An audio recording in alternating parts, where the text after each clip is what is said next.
Imaamu Usayminii rahimahullah akkana jedhe. Kurnan booda yeroon isiin irraa jalqabdu aduu halkan diidamaffaadhaa baatu. Aduu halkan diidamaffaa baaturraa kurnan boodaa seenaa jedhe. Imaamu Usayminii rahimahullah aduu halkan diidamaffaa baaturraa eegalee kurnan boodaa jedhama. Ka halkan leeylatul qadriidhaa keessa kajeelamu. Ka rasuulli rabbii alayhi salaatu wassalaam halkan kurnan boodaa keessa barbaadaa jedhe.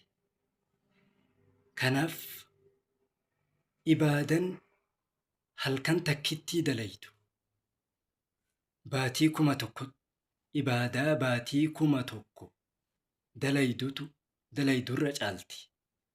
Ibaadan halkan takkittii leeylatul qadriidhaa dalaydu. Zikriin, qaraatiin qur'aanatii fi dalagaan khayrii sadaqaan kurnan kana keessa dalaydu sadarkaa guddaa qaba.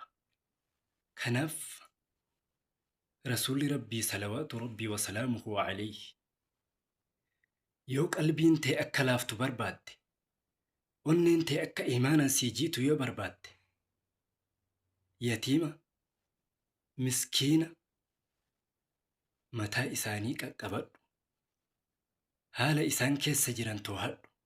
Nyaata qabanii, uffata qabanii jedhiitii miskiina too'adhu jedhe rasuulli rabbii alayhi salaatu wassalaam.